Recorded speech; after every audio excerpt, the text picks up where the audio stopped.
Good afternoon for everybody. Thank you very much for being here with us.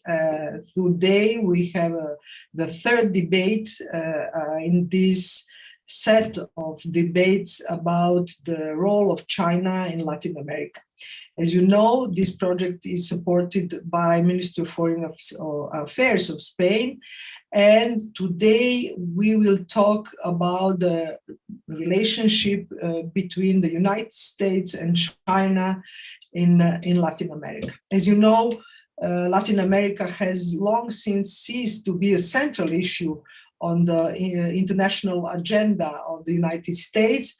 But since the Joe Biden won in the last US elections, maybe we can see some changes in foreign policy of United States, or maybe just we will see a change of some diplomatic forms in foreign policy of United States in this region. Anthony Blinken, US Secretary of State, in one of his foreign policy speeches, he said that the relationship between the United States and China will be competitive when necessary, for example, on trade. It will be collaborative when it can be, for example, in the fight against pandemics and climate change, and there will be also confrontation when it is necessary. So, as I said, today we will talk about the relationship between the United States and China in Latin America. And for this proposal, we count with three extraordinary experts. The first one is Margaret Myers. She's the director of the Inter-American Dialogues China and Latin America program. With Pepe Zhang, he's associate director and fellow at the Atlantic Council, and with Juan Pablo Cardenal, he is writer and journalist. Also, he is associated researcher del Centro para la Apertura y Desarrollo de América Latina. He is many things, but I would like also to highlight that he is author of 3 books about about China and internationalization of China in the different parts of the world. So as we will proceed as we used to do, our panelists will have between 8 and 10 minutes for their first intervention, and then your questions will be very welcome, as I hope as well mine. So Margaret, please, the floor is yours. Welcome to this small debate. I know that 1 hour is not sufficient to talk about such a huge topic, but thank you very much for joining us today. Well, thank you so much, Mira and Tufais, for the kind introduction. It's really a pleasure to be here. Let me just offer some thoughts to start us out on first of all, Biden's policy toward Latin America, sort of the nature of the U.S.-Latin America relationship at present, and also, the relationship with China and how that's evolving, and then how all of this converges more or less in the Latin American region. So first of all, under Trump, in Latin America at least, there was a greater tendency for U.S. Latin American policy to be dictated by personal goals, right, and domestic political interests. Overall, Trump showed, fairly little interest in the hemisphere, aside from in the areas of migration and a renewed offensive against Venezuela, which had, clear domestic political implications, especially amid the pandemic, amid the elections. But President Biden, has promised a more respectful tone and emphasized consultations and diplomacy, whether in Latin American policy or Asian policy, as opposed to threats or sanctions. Also, in contrast to the Trump administration, which was more transactional, The Biden administration has really sought to focus U.S. foreign policy on U.S. values, so human rights, anti-corruption, and also to emphasize now climate change, which was not a feature of the previous administration's agenda.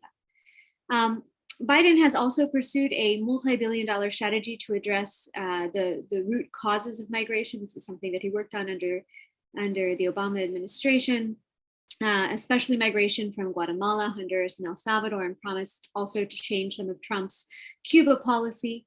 And looking now more than a year into his term in office, he has indeed made a number of constructive policy changes. Right, he granted what's called TPS, temporary protective status, to Venezuelan refugees in the United States. He's supporting negotiations to help end Venezuela's crisis and increase the number of temporary work visas for folks from Central America.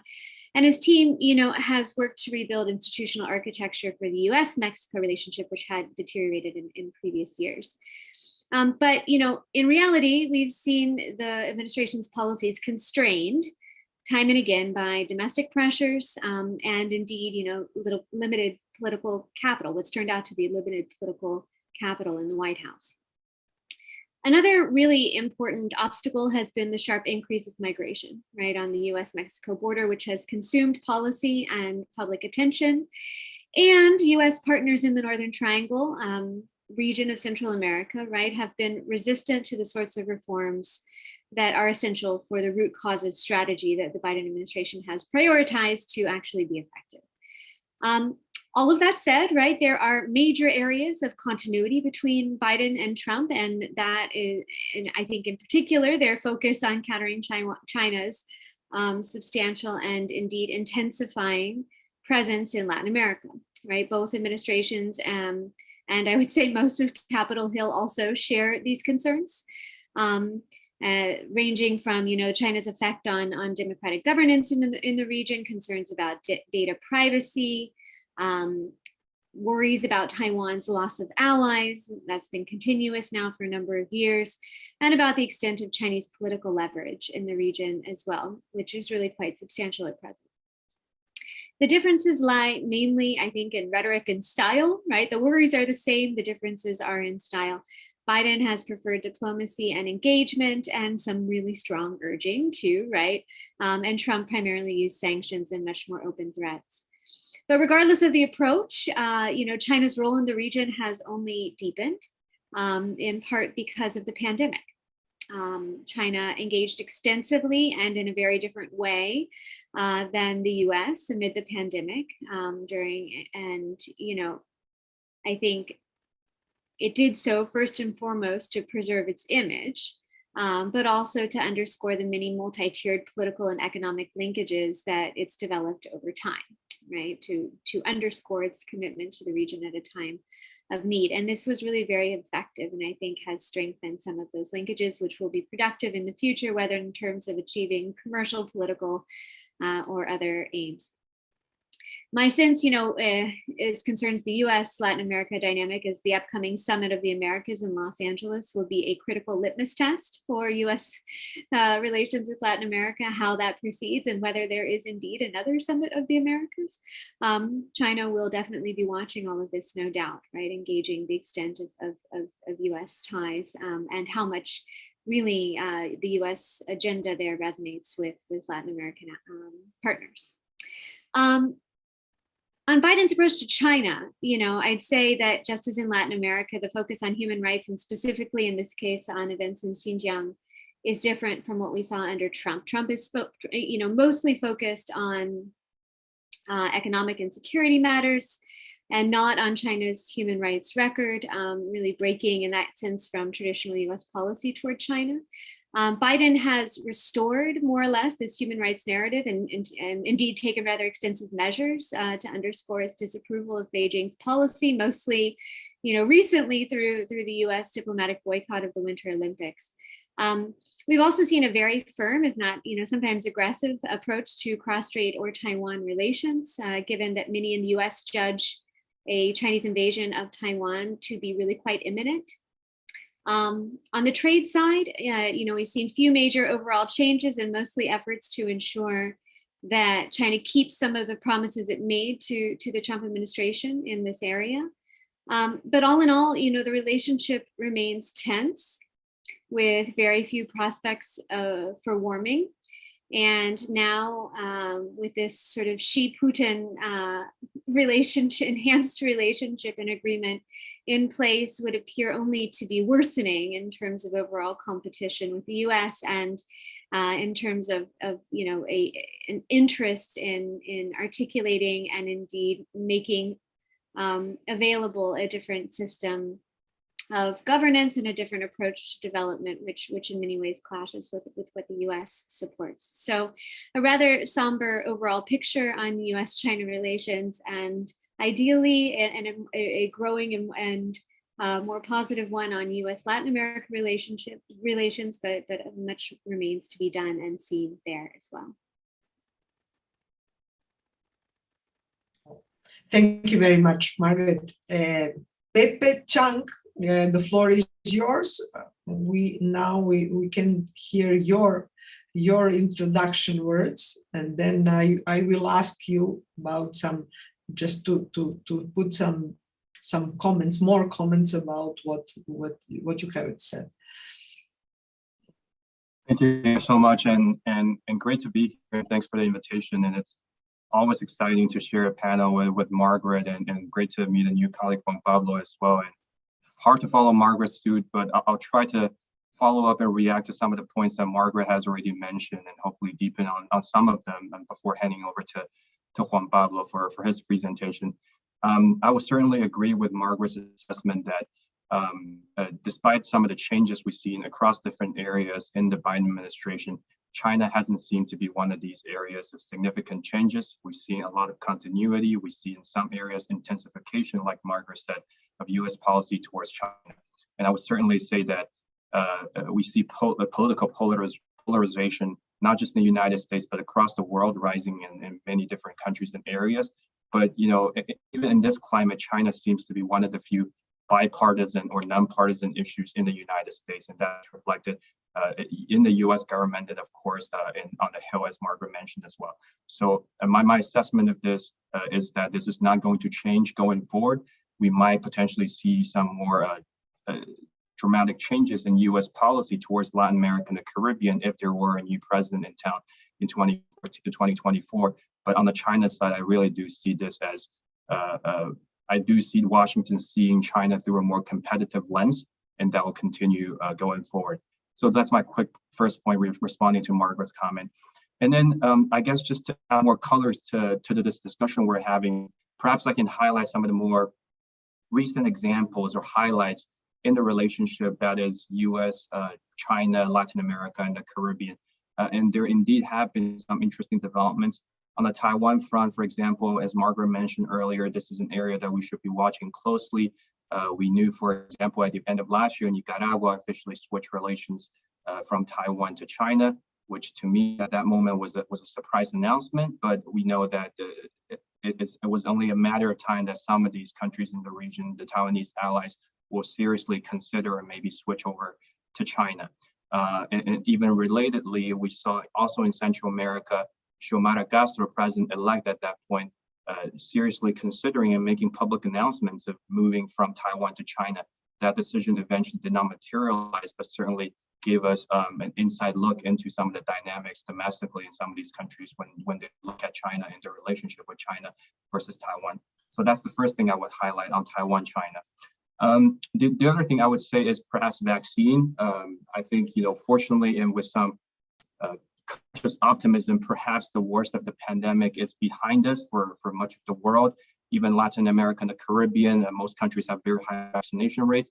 But we're talking about this in February 2020. Let's not forget that for much of 2021, and it's certainly before the vaccines were available and tested to be effective in 2020, much of the world was going through a very rough period. So vaccine and vaccine-related diplomacy is something that has come up in multiple occasions in global politics. And of course, that also played into Chinese versus US engagement with Latin America and the Caribbean. And that, we'll be launching a short study just next week about this subject with 4 country case studies, so please stay tuned. But something that I will quickly mention is that we saw coming out of the gate, China was the first and most proactive in offering some of the vaccine donations to Latin American, Caribbean countries, while vaccines were not widely available at a global level. So that was appreciated by a lot of countries in the region. But if you look at where vaccine donations, the numbers where they stand today, the US has outstripped China in almost most countries and by far. So certainly, we have to look at this through a country by country basis, look at it also through a time horizon, depending on who did it first and who did it next and when did the delivery actually happen. But that's something that we need to look at, because I see this as an issue that impacts and affects all governments in Latin America and the Caribbean, right? The pandemic is one of these things where it doesn't really matter where you stand in the left or right. If you are affected by the pandemic, if you're trying to get access to vaccine to save the population, to contain the health crisis, you don't really have a lot of options. You work with the partners and the product that's available out there, and I think this is an interesting angle to look at it. So vaccine will be the second thing I mentioned. And third thing, perhaps, just capitalizing on the recent visit of President Alberto Fernandez to China in the context of the Olympics, and the announcement that Argentina will be joining officially the Belt and Road Initiative. I thought I would probably highlight that as well as a major development. We hadn't seen any recent Latin American, Caribbean country join the BRI in a while. Of course, I think everything related to investment and lending and a lot of the diplomatic initiatives have been a little bit on the back burner during the pandemic, but that was certainly a pretty important announcement. And I should add that even though there was quite a few countries in the region that are part of the Belt and Road Initiative, none of the 4 largest economies had signed on, and that's Brazil, Mexico, Colombia, and Argentina. Argentina is the first out of the big 4 to sign on to this initiative. We'll of course have to see if eventually that translates into any very concrete economic results, but I think there's expectation, at least on the Argentinian side, that it would. And something that also happened last week related to Argentina was a major investment deal, $8 billion of Chinese investment in a nuclear plant in Argentina. And this is interesting and massive in so many ways. When we look at environment, the global economy being impacted by COVID-19, 8 billion is a large number, not just in the context of Chinese investment in Latin America. We hadn't seen a deal this big, in theory at least, in a while, but just in terms of Chinese investments abroad. China has been containing and I think mitigating reducing some of its outbound investment activity. So that's certainly a big deal that I would also mention as a third point, just to keep an eye on.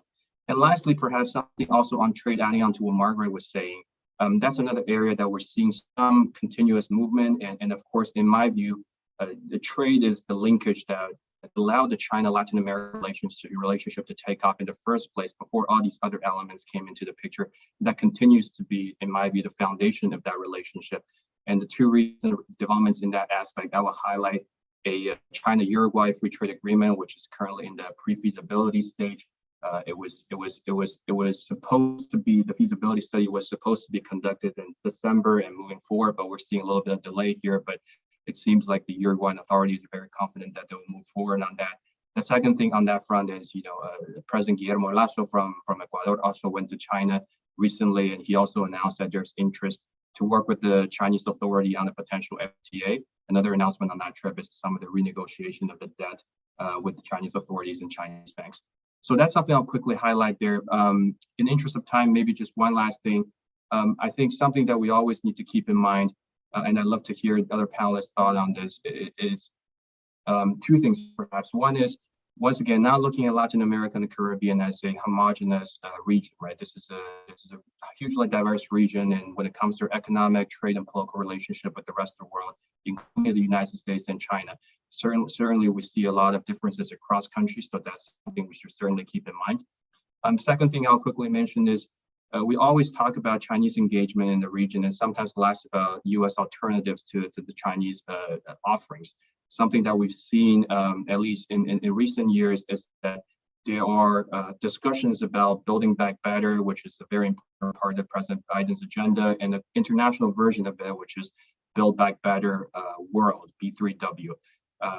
I haven't heard anything in recent months about where that initiative is going, but certainly I believe that the discussion of it is still on the table, and it's something that the U.S. authorities would be exploring as a potential mechanism to counter Chinese economic engagement in the region. So with that, I'll close and happy to hear, Mira, if you have any thoughts, and then hand it over to Juan Pablo. Thank you very much for respect your time. You will have opportunity to talk about more about your what you have highlighted. And now, Juan Pablo, maybe you can talk us about what is China doing in Latin America and how is it perceived in the region as a new player. If China is a new player, is not as old as Russia, for example. But can we talk first of all? Is China a new player in the region, and what is the impact of its role? Hello, good afternoon. Thank you for the invitation. Pleasure to be able to share my views on China with the audience, and thanks for the FAES Foundation. Well, regarding your question, Mira, my first idea is that the regional elites in Latin America and public opinion have this perception that the US has been, if not absent, at least in retreat in the region for the last 20 years or so, more precisely since 9/11 and later on in 2008 with the financial crisis. And of course, this vacuum has been filled in by China, who need to remember that only 2 decades ago, China was somehow a secondary player in the region. And right now it is the #1 partner of most or many of Latin American countries in terms of investments, trade, loans, or infrastructure construction. So how has China filled in this vacuum? Well, through something that we all know, which is this winning formula called China's state capitalism, which has to do with money, with investments and loans. Even if I argue that I am of the impression that it's more about loans than investments in the region. But of course, infrastructure construction is a key factor, because in terms of speed and price, China's offer cannot be matched. And something different from China's state capitalism about the tools that China has in this regard, but that has made a lot of impact, as Pepe was mentioning, is China's demand during the last 15, 20 years, and China's appetite for natural resources. The tools of China's state capitalism, we all know, have been proved to be very effective, both in China's domestic development throughout the last 4 decades, but also in the developing world, including Latin America. Why is that? Well, basically because China's state capitalism doesn't pay attention to side effects. I mean, this is the social and environmental impact of its projects, or the labor conditions in those projects they don't pay as much attention as other countries do. And I've done a lot of field research in many different countries in the last decade. I've seen that with my own eyes. And that is an impact that is usually or typically paid by the weakest of all. But the thing is, that's not always in the picture. The other thing is this offer that China gives to other countries, it comes without the proper transparency, I would argue, many times through agreements that are labeled as confidential, and very often with suspicions of corruption. It often includes, for the recipient countries, the payment of a political price that could be no criticism in regards of the abuses that the Chinese SOEs make in their own countries. I know quite well the case of Peru, where China is the #1 investment in the mining industry. But not only Peru, because as we all know, China is involved in mainly, of course they invest in other things, but but in the last 20 years, they've been mainly invested in extractive industries and in the construction of infrastructure, which are both traditionally very problematic. The other thing, when I talk about political price, I mean silence in relation to China's human rights record, accepting the lack of reciprocity, accepting an asymmetric relationship, which in some cases there's the risk of the very famous debt trap. Also sticking to China's rhetoric. Pepe was mentioning Alberto Fernandez this past week, the visit to Beijing, what he was saying to Xi Jinping. If you don't mind, I'm going to read it to the audience. Shall I read in Spanish, or I need to translate it? Mira. For me, Spanish is okay. Well, one thing that Alberto Fernández told Xi Jinping last week was: nos sentimos muy identificados con el trayecto desde la revolución hasta el presente, que ha puesto a China en el lugar que ocupa en el mundo. Compartimos una misma filosofía política que pone al hombre como centro de la política. So this is a good example, very recent, of the kind of ways that political elites in the region are somehow sticking to China's rhetoric. Also, in a way, also supporting, I would say, China's geopolitical ambitions. We've seen during the pandemic era many, at least political parties, signing on manifests which the main purpose of those manifests would be that China eludes its responsibility during the pandemic. But we also see in the Belt and Road Initiative, even if it's not exactly clear how will Latin America will benefit of this, we've seen some countries either signing in or making the statements that they might do it, and what we cannot forget that initiative. Many analysts believe that it's the purpose is to lay the foundation of a new world order through financial institutions that are somehow controlled by Beijing. No? So in brief, China's state capitalism may be very effective, but of course it lacks checks and balances.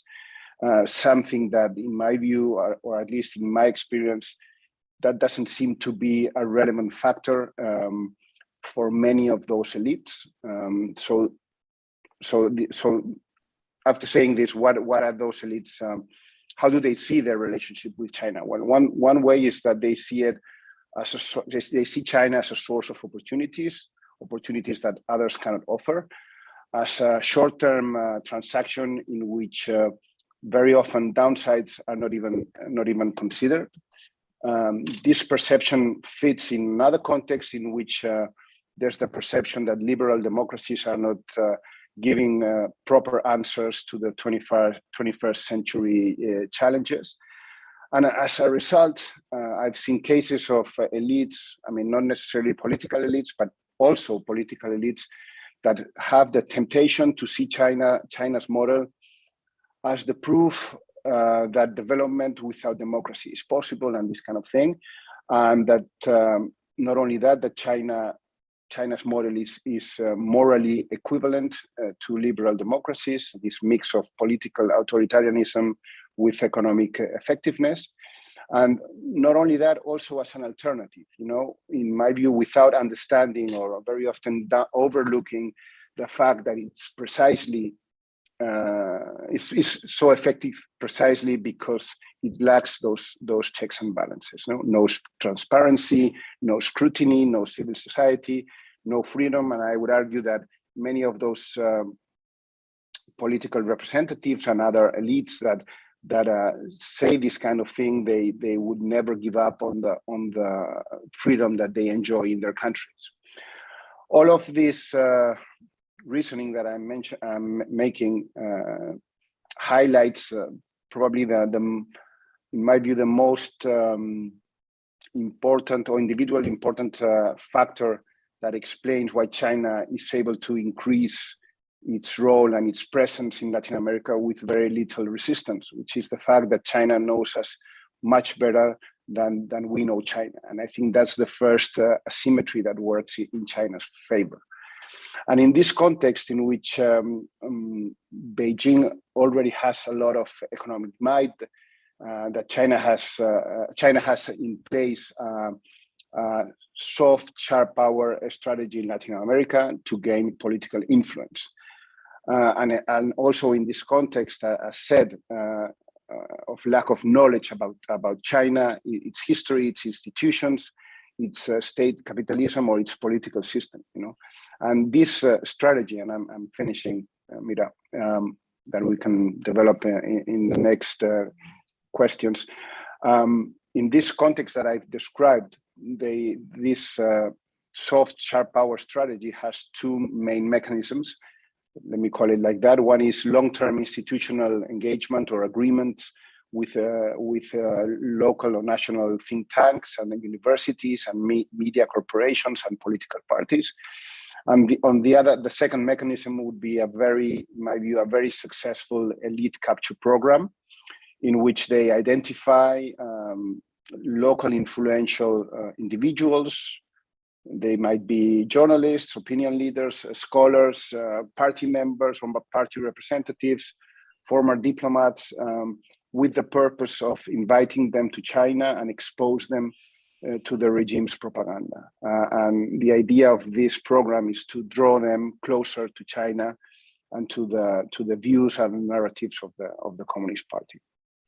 So this I want to leave it here because it took already more than 10 minutes. I like a lot of points what all of you said, and now I just have to say for our public, please send your questions by chat or by email. And I would like to ask Margaret. You have many interesting things, but what you said about that China engaged more during the pandemic, this is a coincidence with what, say, for example, the former president of Colombia, Álvaro Uribe, he inaugurated this cycle of debates about China. The same thing said some analysts from Chile. And generally, all our friends from Latin America in private conversations used to affirm that United States still is the number one commercial power, even a point of reference for many countries, but that during pandemic, China won in sympathy because as Margaret or Pepe said, the West just left Latin America without help, and that China saw it as a huge opportunity. And now, my question is, after the pandemic, do you think, Margaret, and maybe then Pepe too, for your question is that does China really want not only sympathy during the pandemic, but also maybe one way to penetrate and to offer its alternative political system? I mean, what Juan Pablo said, democracy versus autocracy, is, I think, much more actual now in public debates than 5 years ago. We used to say the Soviet Union and the Cold War was that the Soviet Union had alternative model. We tried to impose it. China is another thing. China just would like to be commercial power and so on. But now, after pandemic, many people said that the alternative model is here, and maybe in fragile democracies, as are many countries in Latin America, is a very good place to try to impose it. So what do you think? Is the sympathy during the pandemic something more than sympathy for the future of the Chinese influence in Latin America? Margaret, first, yeah. Thank you. It's a terrific question. First, I mean, before answering that that question, let me first of all make a point about the very important differences in approach to engaging the region during the pandemic that China took, versus the US and even other donors, other actors, other partner nations.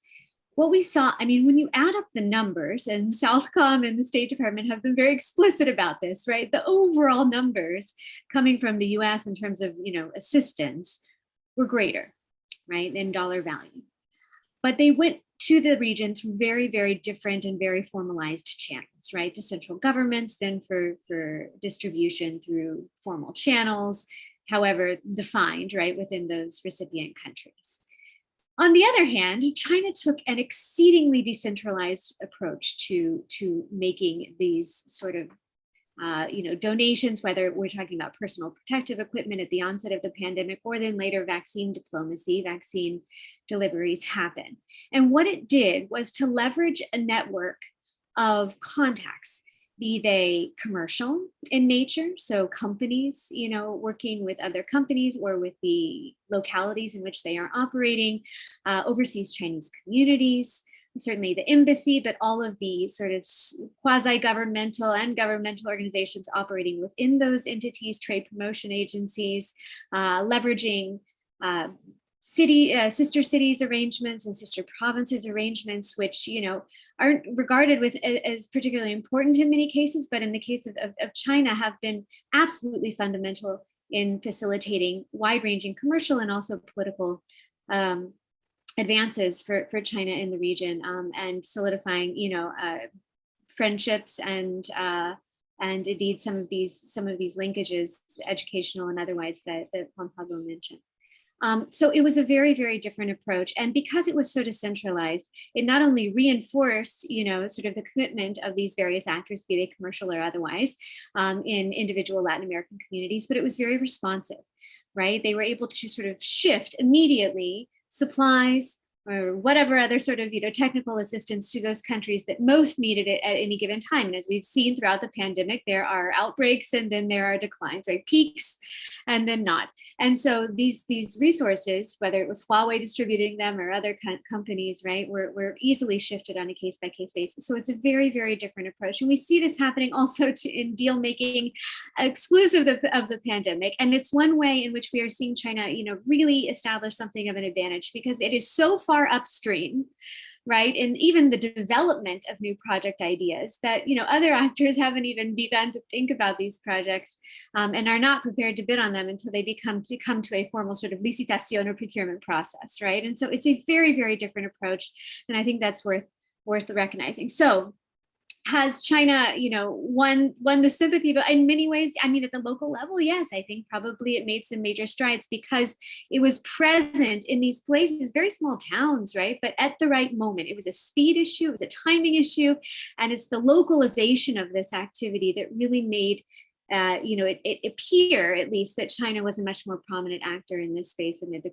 COVID-19 pandemic, much more responsive. And so has it won more? More than a sympathy vote? My sense is that China had three main objectives, right? One was to ensure that its relationship remained intact. And there was a very good possibility that this, pandemic was going to tank the image of China in Latin America. There was a lot of sort of negative press associated with China at the onset of the pandemic, a lot of anger directed toward China in Latin American countries. And so a big part of this was shaping the narrative, right? And ensuring that China was not blamed, right, in any way for the pandemic. Another was, again, to underscore these commercial ties. And not only that, but to introduce wide-ranging new technologies, right, especially in the medical space, but also in other areas that are of considerable importance to China. They are part of what China calls new infrastructure, right, which is largely innovation-based, and is critical to China in terms of, ensuring that it achieves certain rates of economic growth looking ahead. So it needs to move into these very high-tech industries, is doing so not just in the medical space, but in other tech areas, and of course in high-tech transportation as well, and electricity transmission. But in any case, this was a major advance. And then a third was in the Taiwan arena, right? And we saw very explicit examples of China sort of leveraging its vaccines, right, to advance certain objectives as concerns Taiwan. This was most explicitly happened in the case of Paraguay, wherein there was an indication that to receive vaccines, Paraguay would need to cut ties with Taiwan. That was very explicit. Also in Guyana, there was something of a story there that appeared. I don't think that there was direct interference by China there, but Guyana, because of views of the importance of China, economically speaking, to its country, decided not to shut down essentially a commercial office immediately after its opening. And then shortly thereafter received a shipment of vaccines. And then countries in Central America that maintained ties with Taiwan also were instructed to establish a diplomatic bridge in order to be able to access vaccines. So this was something far more explicit use of sort of economic or commercial leverage to achieve certain objectives. And in this specific case, Taiwan was a very big part of that. So yes, I think there were some gains, whether on the image front, on the commercial front, or as concerns Taiwan.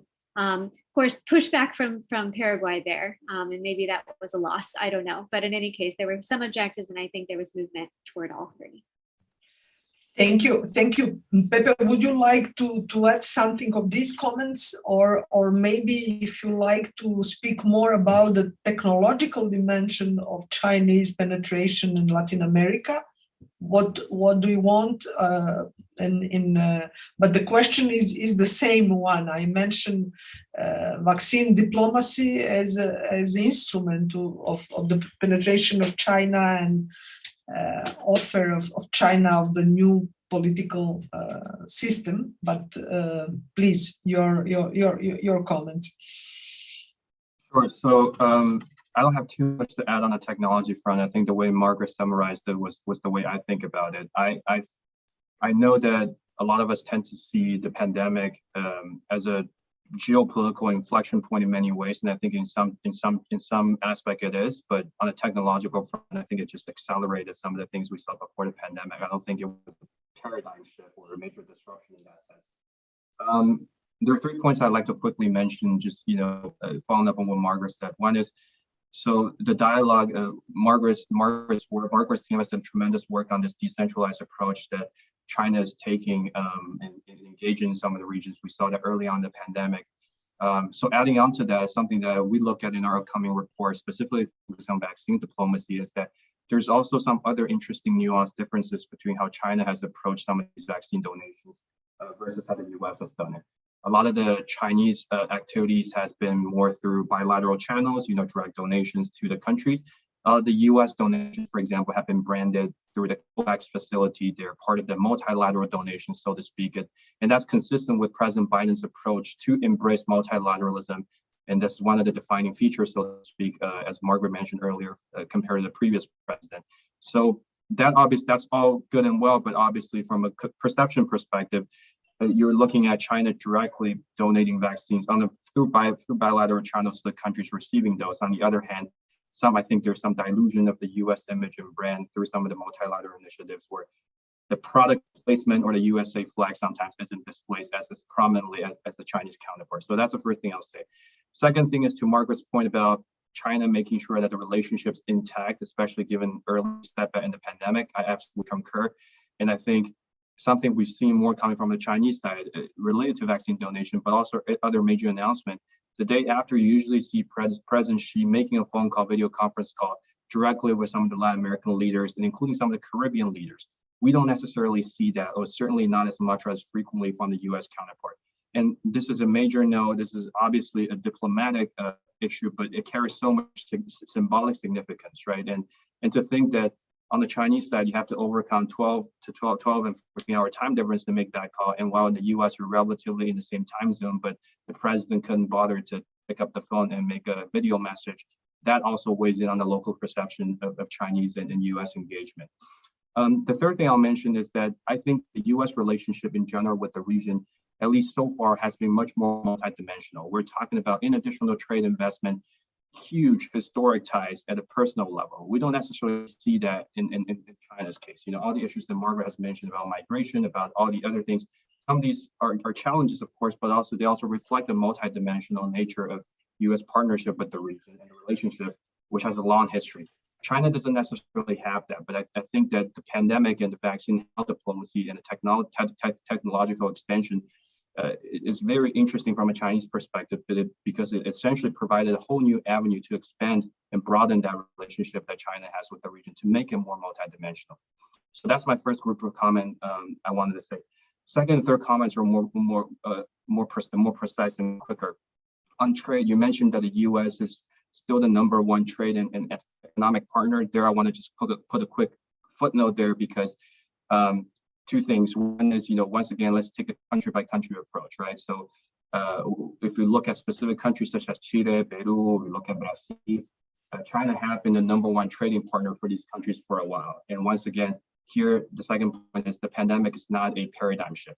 This was the case before the pandemic for so many years, and it will continue to be the case. And our projections shows that it will continue to be the case. And that just the trade aspect of relationship is underpinning, once again, in my view, the overall relationship between China and Latin America.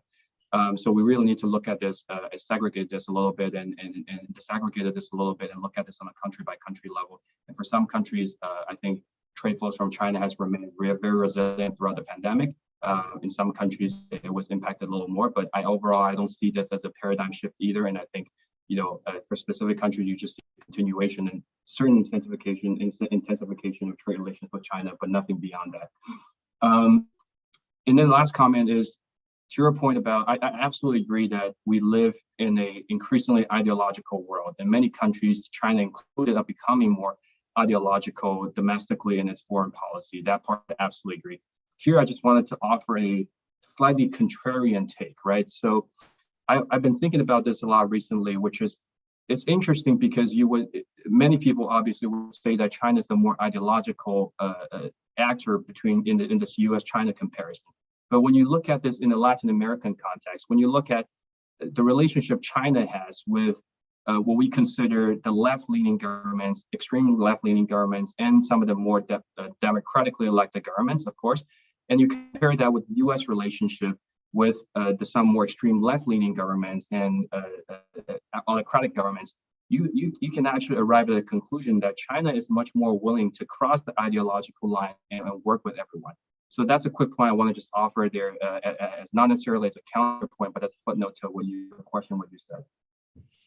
Thank you very much. Maybe Juan Pablo, if you like to make some remarks about the political and economic competition between US and China in the region, linking what you have here from Margaret and Pepe, just from point of view from Spain and Europe. Maybe we have a kind of different vision of what is going on there.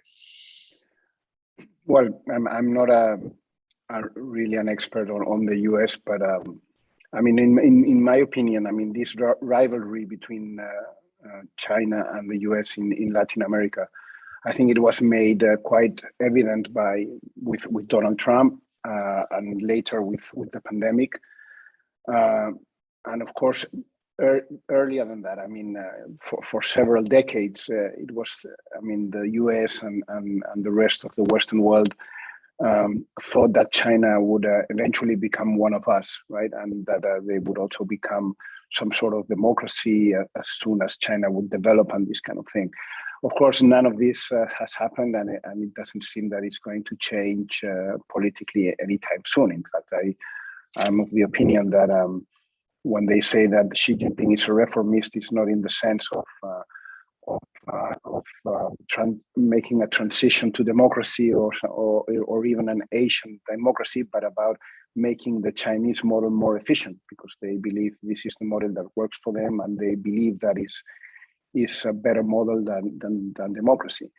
But I think Trump, he was the first, and correct me, Margaret and Pepe, I think he was the first president to clearly state that there was something wrong in the relationship between China and the US, or between China and its partners or the rest of the world. You know, I think with Biden, it seems that manners are different, and as Margaret mentioned at the beginning, the approach is a little bit different, but I think in essence the problem remains, and I think it has to do with the fact that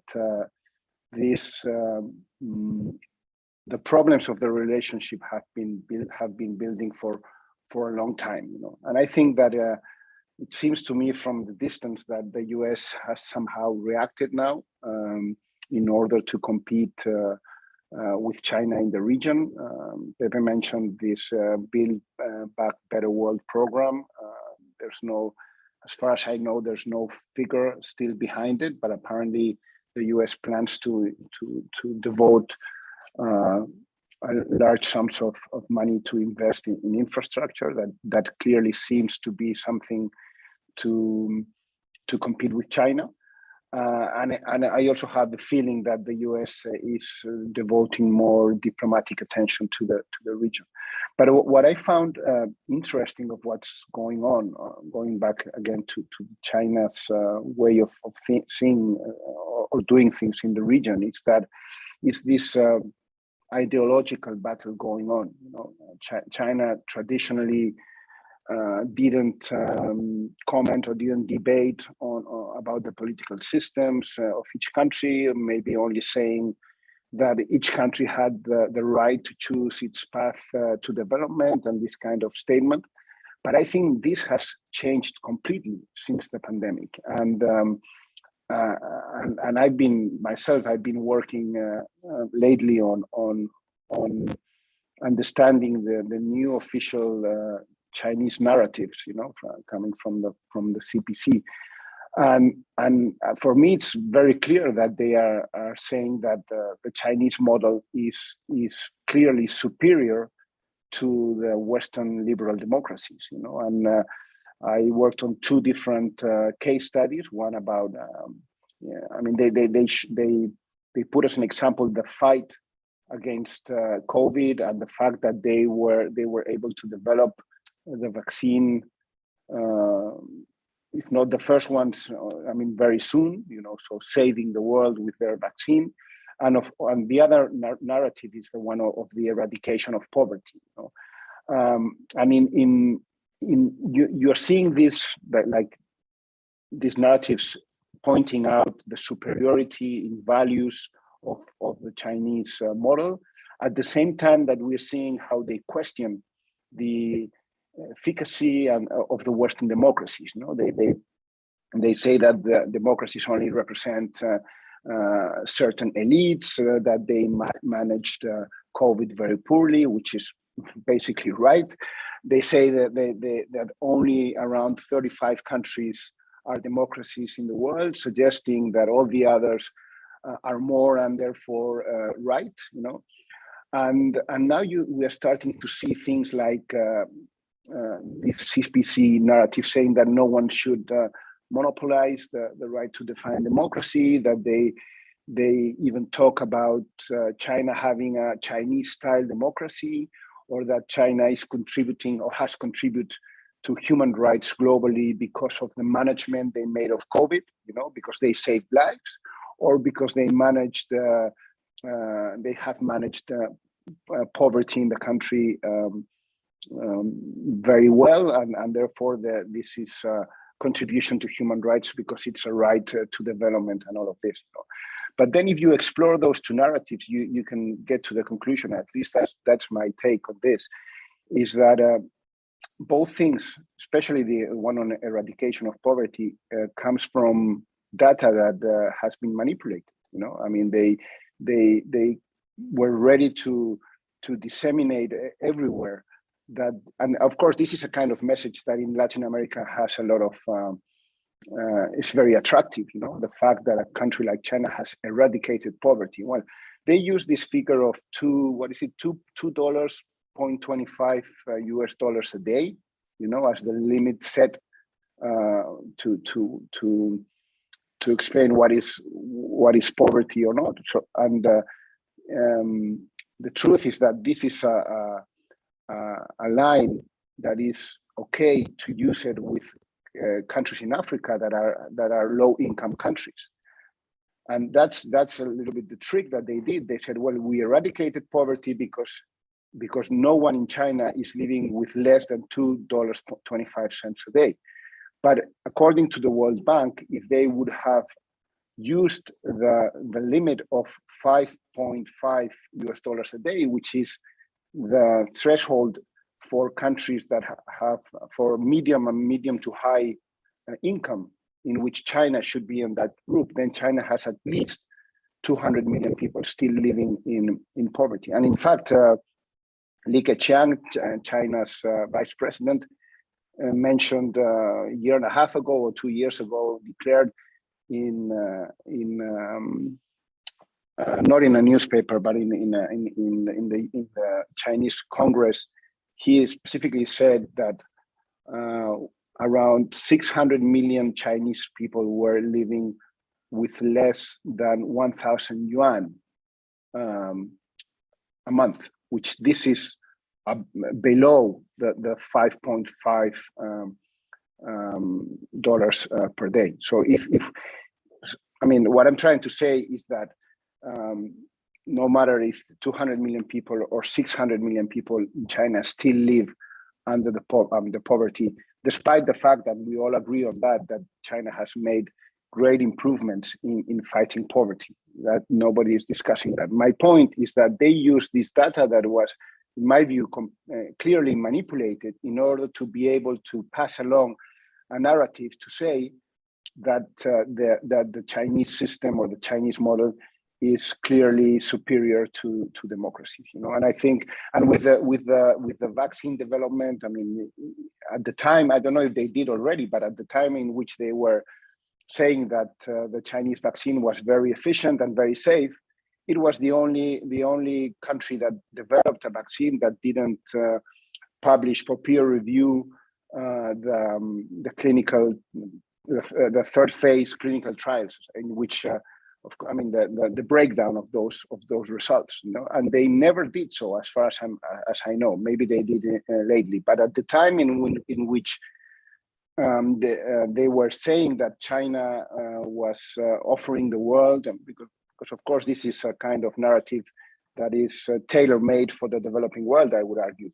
But the truth is, there was concerns about the efficacy and how safe they were, but they were not able to give the evidence of publishing the breakdown of the third phase trials. Thank you very much, Juan Pablo. We have 3 minutes more, and with your permission, I will ask Margaret and Pepe, because they are coming from United States in this case, and we are talking about the relationship between the United States and China. And I would like to ask you both, what would be your advice for the government of the United States? What the United States should do in this context of increasing ideological battle, what Juan Pablo explained very well, and also you mentioned it. We know that Latin America is not priority in the United States foreign policy now. There is interest in the region from the point of view of the great power competition with China and so on. But in 1 minute, to please said, I mean, I know that is, but something simple for our public to understand what should be the direction of the United States actions in Latin America and regarding China. Margaret. Sure. I mean, just a few things. I could probably name a dozen things, but just a few come to mind right away. One would be, I mean, obviously getting one's own house in order is critical, right? If one is to establish that or make the case that democracy is indeed functional and superior model of governance. And so that is a very big thing that we must grapple with. And it's not just the US, but other, leading democracies that are having many challenges at present. And so dealing with this, helping to ensure a sustainable recovery, both in economic terms and from a governance perspective, is really quite critical, and forming coalitions and having partnerships and doing things together and coming together to determine common solutions to this is an important thing to do. Another, I think, is to study, to really understand how China is doing this, right? It's not, how is China making these advances? And I don't think it's fully understood just the extent, the network of engagement, and through so many channels, and with long-term, there aren't specific benefits that are being developed when these relationships are being struck, right? It's simply that these relationships are being developed, and they may eventually, may not, but may eventually 10 years down the road result in something, really beneficial, whether from a commercial or political or diplomatic perspective, right? And then, so how can one engage with that when they're competing with that sort of model? And then, beyond that, there obviously more engagement with the Latin American region is critical. Actually putting something behind B3W is really quite critical. It's a great idea. More engagement in all of these areas specified by the Biden administration would be, I think, very beneficial, but it needs to happen. And I think there's a lot of skepticism in the region right now about whether there will be actually something to follow. Thank you very much. Pepe, what should be priorities of United States and Latin America regarding China? I'm not going to regurgitate everything that Margaret has said, and in the interest of time, just a quick comment there. I think an interesting area that I love to see more is, especially as the U.S. embraces, at least under this administration, a more multilateral approach, a more partnership, alliance-based approach, and we see growing U.S.-EU coordination, for example, on some of the China issues, especially in the Pacific. We haven't seen quite a lot of that in the Latin American Caribbean context. So that's something I think perhaps at one point the administration will start considering more, and I would certainly enjoy welcome the opportunity to learn from European counterparts about how this transatlantic relationship might be evolving in the context of our today's conversation. Thank you very much. You said the magic word, transatlantic relationship. So I think that is a good moment to, we are out of time already. So thank you very, very much. And I only can say to our audience that next Monday, we will talk about the Latin America as the gray zone of Chinese actions too, in Spanish. It will be in Spanish. So have a nice evening. And again, thank you very much. And bye.